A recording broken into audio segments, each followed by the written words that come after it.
Dans cette vidéo, on continue sur les requêtes volées, sauf que là, on va pas trop parler de volées finalement.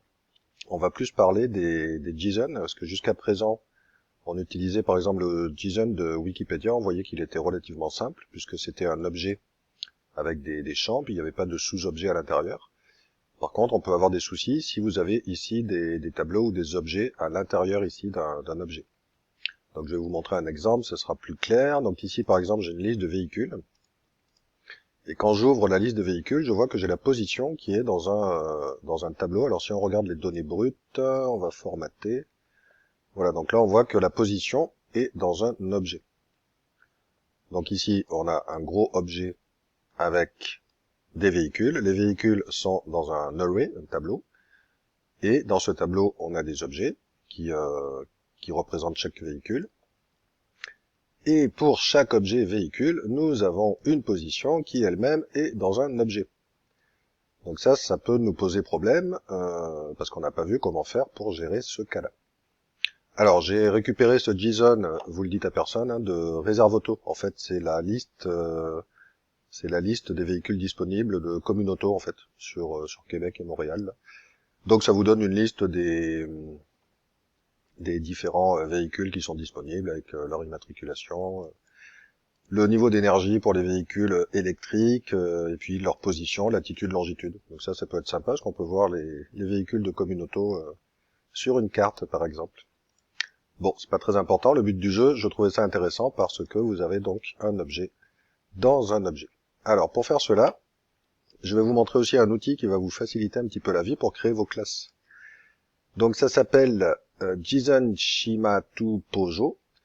Et ici, vous allez pouvoir copier-coller un JSON. Alors, je vais prendre le JSON qui est ici, par exemple. C'est pas la peine de prendre toute la liste. Hein. Donc, je prends un objet JSON qui représente un véhicule. Je vais le copier dans cette partie-là.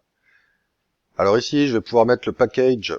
Bon, peu importe, là, on peut laisser exemple. Je peux mettre le package de mon projet. Ici, je vais donner, par exemple, un nom pour mon nom de classe. Je voudrais que ça s'appelle car, comme les voitures. Ici, je vais dire que le source type, c'est un JSON.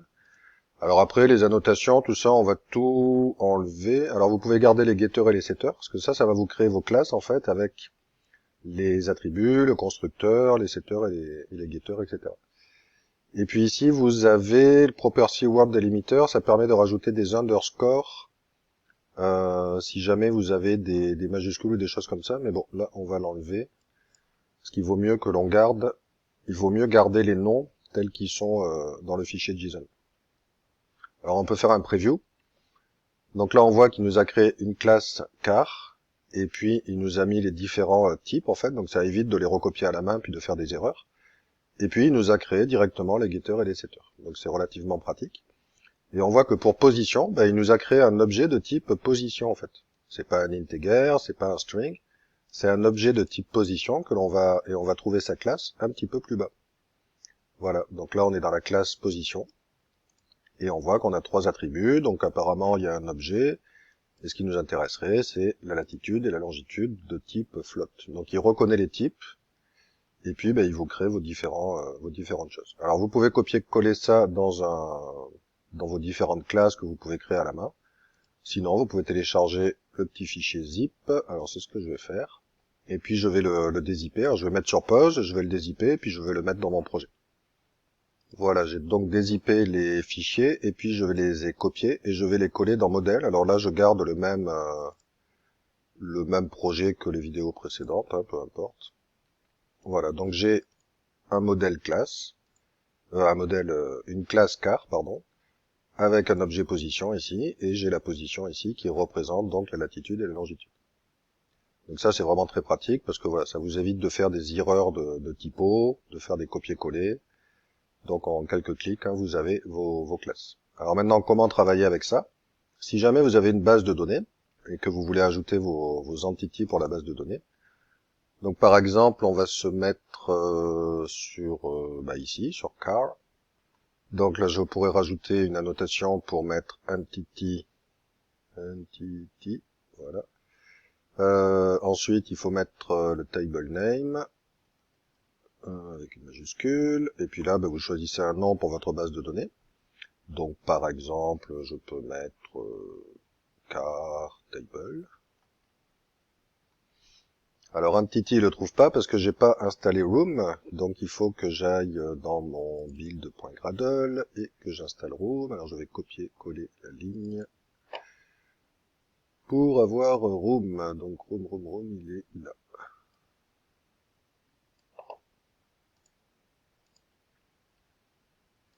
Voilà, je synchronise.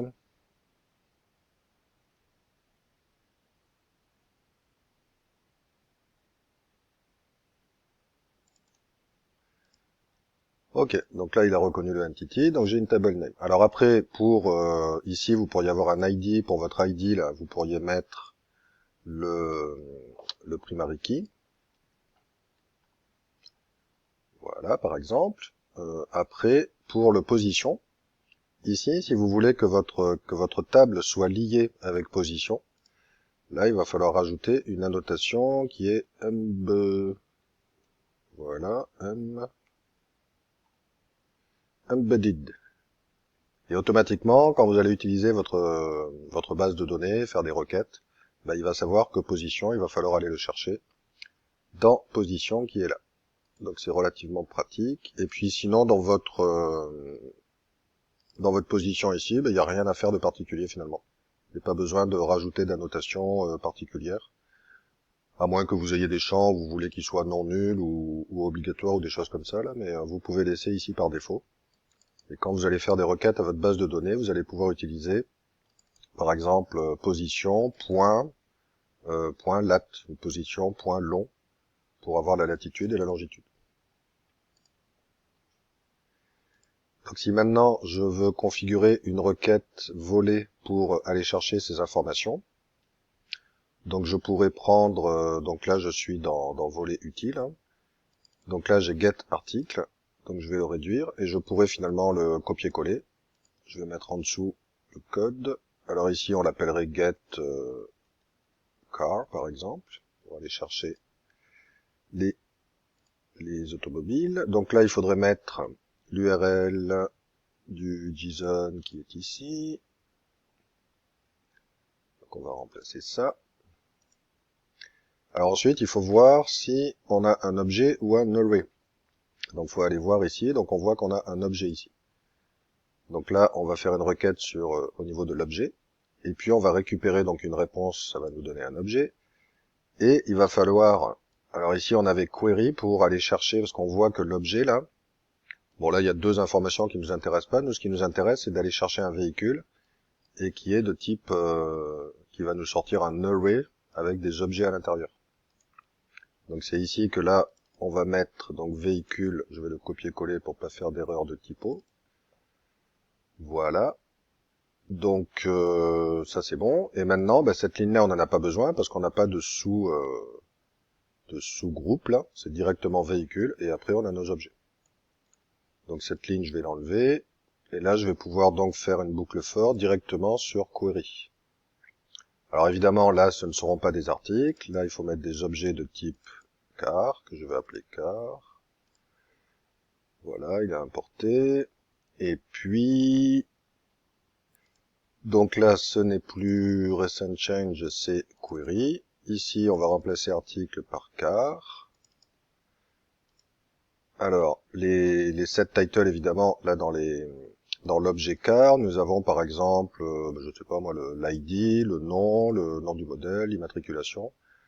Donc on pourrait faire ici, je vais faire un exemple, hein, on va faire un set name par exemple.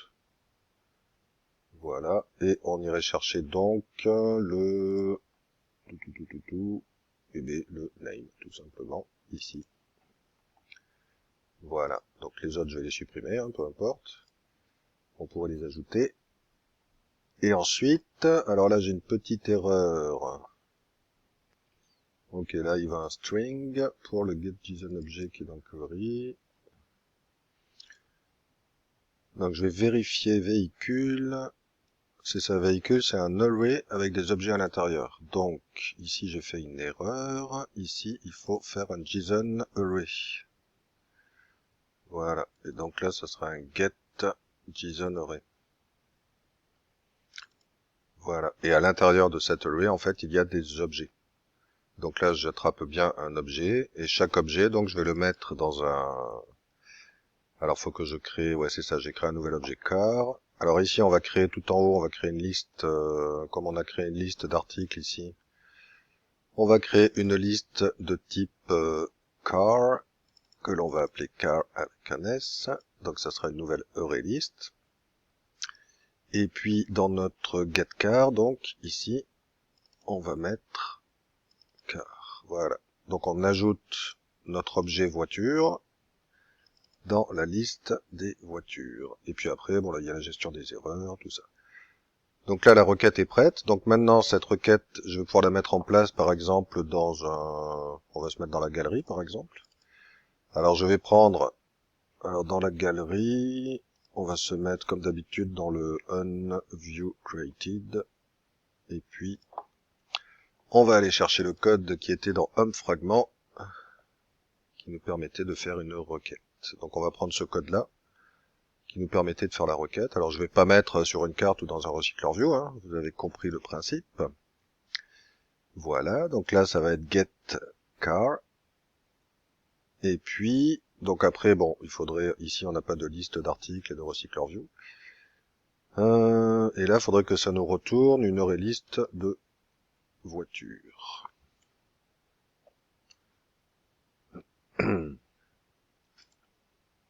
Alors après, donc là j'utilisais, oui c'est ça, j'utilisais une interface pour ramener, pour récupérer les résultats quand la requête était finie. Donc dans mon volet utile, il va falloir créer une nouvelle interface que l'on va mettre. Donc on avait list article async response, donc je vais la copier. On va faire list car async response. Donc là on va retourner une array list de car. Et puis on va l'appeler car array list. Donc pour le get, donc cette interface là, il faut la remplacer ici. Donc dans le getCar, je mets la bonne interface que je viens de mettre évidemment. Et là on appelle, voilà, le callback, hop, en lui passant la liste de voitures. Donc maintenant dans le galerie fragment, ici, voilà, donc là on va faire un new et on devrait avoir accès à l'interface. Donc c'était dans volet utils et on a l'interface list car async response avec le process finish. Donc là on va pouvoir afficher notre car array list. Donc évidemment à ce niveau-là, au lieu d'afficher la liste, hein, on peut l'insérer dans une base de données. Voilà, je vais y arriver, voilà. On peut l'insérer dans une base de données à ce niveau-là où on peut utiliser la liste de voitures comme on le souhaite. Donc on va juste regarder si ça fonctionne dans les logs. On va se rendre sur l'onglet. Alors l'émulateur il est là.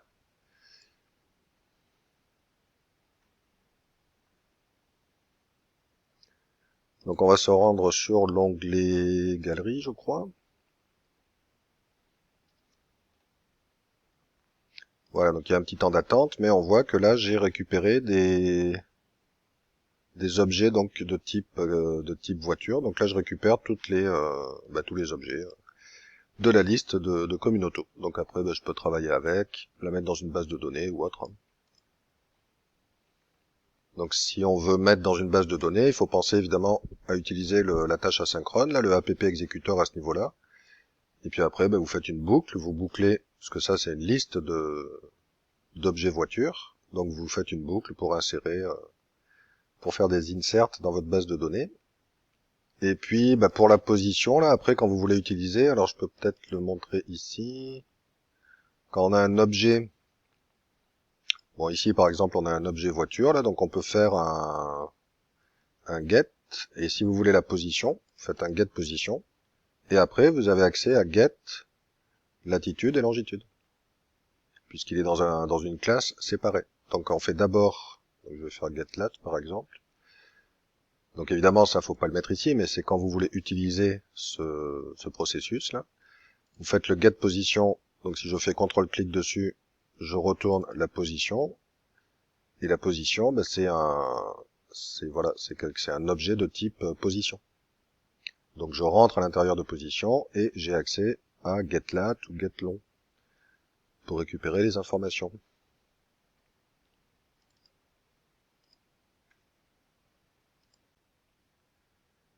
Alors j'avais fait une coupure pour continuer à vous expliquer des choses et la vidéo s'est enregistrée mais pas le son. Alors là je suis en train d'enregistrer le son par-dessus la vidéo où le son n'a pas fonctionné. Donc je vais essayer de reprendre les explications parce que j'ai pas envie de refaire toute la vidéo, parce qu'il restait quelques minutes. Donc là je voulais vous expliquer que j'ai ajouté donc les fichiers de base de données parce que je voulais vous montrer comment ajouter donc pour de vrai les informations dans la base de données, parce qu'on va être confronté à quelques problèmes. Et ici, dans le insert, dans le DAO, j'ai ajouté cette petite ligne qui permet de faire un update ou un insert, en fait. C'est-à-dire que ça peut remplacer le update. Si vous faites un insert et que votre objet n'existe pas déjà, bah, ça va faire un insert normal. Mais si vous faites un insert avec un objet existant, grâce à cette ligne, ça va faire un replace.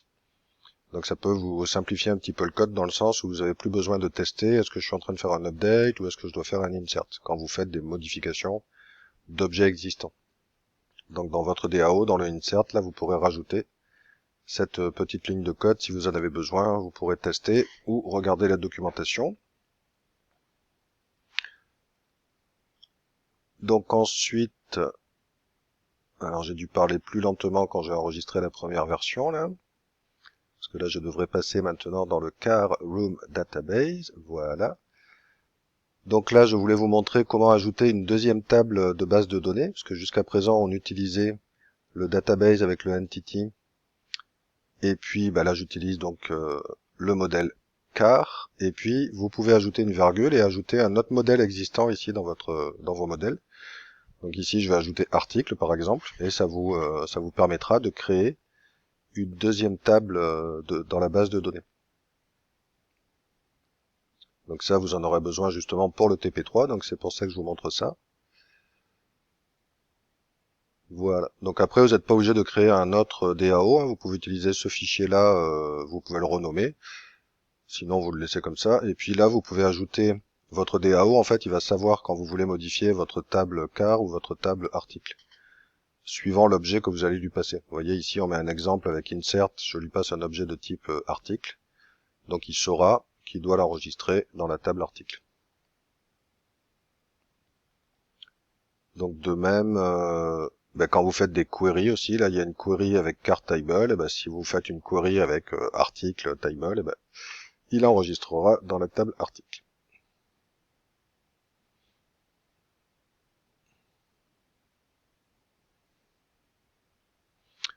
Donc voilà, donc je supprimais l'ajout de la table puisque j'en ai pas besoin. Donc ici il n'y avait rien de particulier, hein, j'ai copié-collé pour faire une instance de la base de données. Alors après dans la classe car, j'ai vu qu'il y avait des objets qui n'avaient pas vraiment de type. Il les a appelés objets, notre petit système automatique là, parce qu'il n'a pas reconnu si c'était des booléens ou des strings, comme on a utilisé cet outil là. Donc là, il y avait des champs qui étaient à nul, donc il pouvait pas savoir si c'était des entiers ou des booléens ou des. Donc il a mis object et puis c'était à nous après de mettre le bon type. Donc en fait, je vais supprimer ces lignes là puisque là on n'en a pas besoin, hein, on va pas perdre de temps à mettre le bon typage. Donc je supprime les setters et les getters qui correspondent. Et puis je vais faire la même chose dans la table position, parce qu'il y avait un élément qui posait le même problème.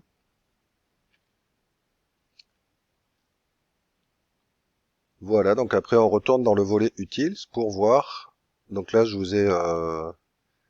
vais vous expliquer comment insérer donc les choses pour que ça soit compatible avec la base de données.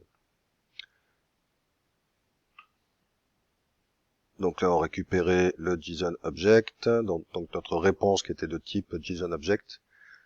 Et après on prenait le tag, le champ véhicule qui était de type JSON array. On crée un nouvel objet de type car, et après on peut faire des setters, on peut faire le set ID, le set name, etc. Et puis on ajoutait nos différents objets car dans la liste car. Et c'est cette liste que l'on renvoie après dans notre fragment ou dans notre activité grâce au callback. Alors ici je mets une majuscule, puisque c'était une majuscule qu'il fallait mettre là, voilà. Donc après je vais rajouter le setID, parce que c'est notre clé primaire là, donc il est quand même obligatoire.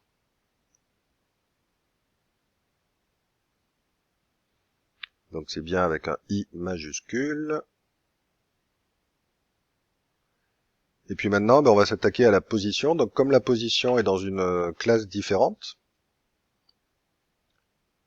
donc il va falloir créer un nouvel objet position en fait, pour pouvoir mettre la position dedans et l'insérer dans l'objet car. Donc là, c'est ce que je vais faire.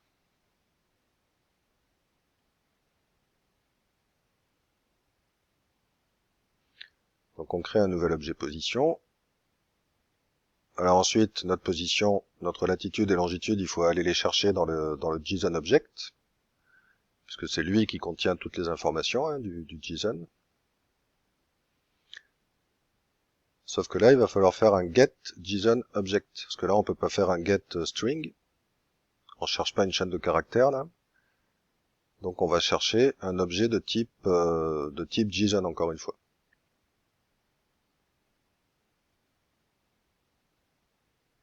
Donc après, je vais passer sur le site pour vous montrer.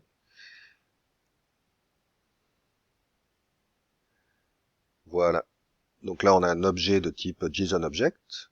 Et dans position, on a encore un objet, et cet objet-là, il va être encore de type JSON object.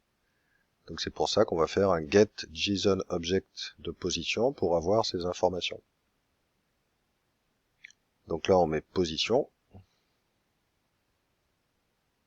Alors là, j'ai fait une erreur parce que j'ai mis position avec une minuscule, il faut le mettre en majuscule. Donc je vais m'en apercevoir un petit peu plus tard au moment du test. Donc ça, c'est un objet de type JSON object. Et on va l'appeler pos. Donc maintenant, dans pos, on va pouvoir récupérer la latitude et la longitude.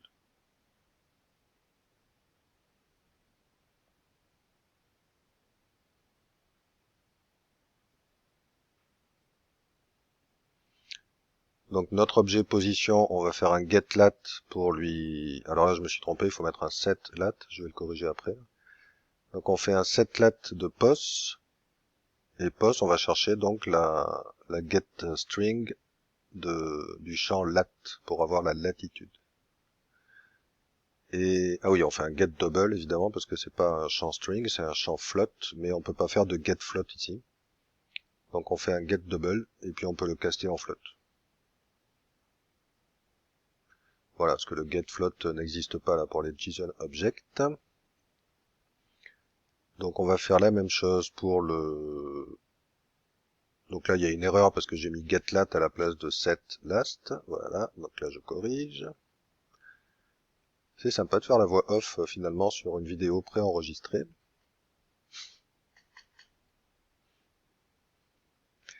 Donc je vais faire la même chose pour la longitude.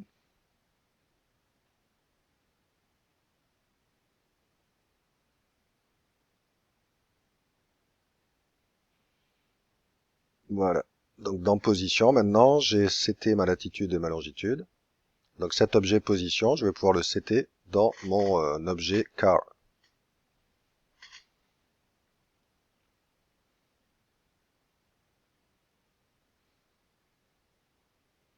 J'ai eu un petit peu de mal là, mais je vais y arriver.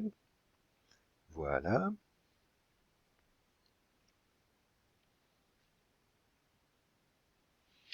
Voilà, donc pour l'attribut position, ben on lui passe l'objet position que l'on vient de créer. Puis ici, bon, je vous explique qu'on peut rajouter les autres champs, hein, le as-promo, le véhicule promotion, etc. Bon. On pourrait rajouter d'autres setters hein, si on avait besoin. Donc là, je vais tester, puis je vais voir que ça fonctionne pas, enfin que la position ne fonctionne pas.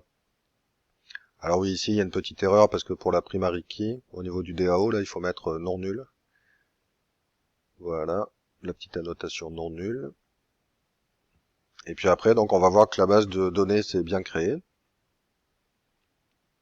mais qu'on n'a pas les latitudes et longitudes, parce que j'ai pas mis le P majuscule.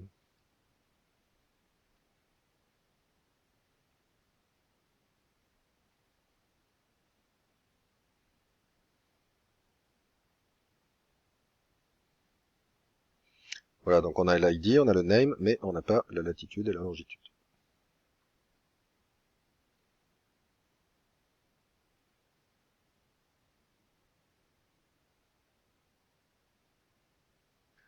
Voilà, donc je fais la correction, après je relance le test, et puis on va voir que ça fonctionne.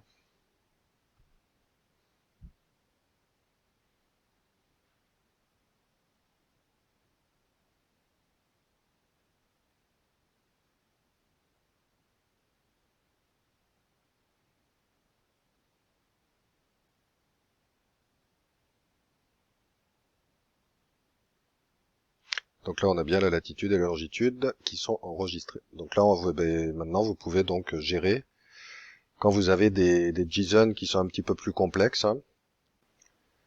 Et j'avais oublié de vous préciser aussi que dans le galerie fragment, donc dans le onViewCreated, quand on fait la requête volée pour aller chercher donc les voitures, ici donc je fais un insert hein, en utilisant le DAO pour avec une boucle. Donc je récupère la liste de toutes les voitures, je fais une boucle sur la liste des voitures et j'insère dans la base de données. Voilà, j'avais oublié de vous montrer ça. Donc je fais un petit ajout.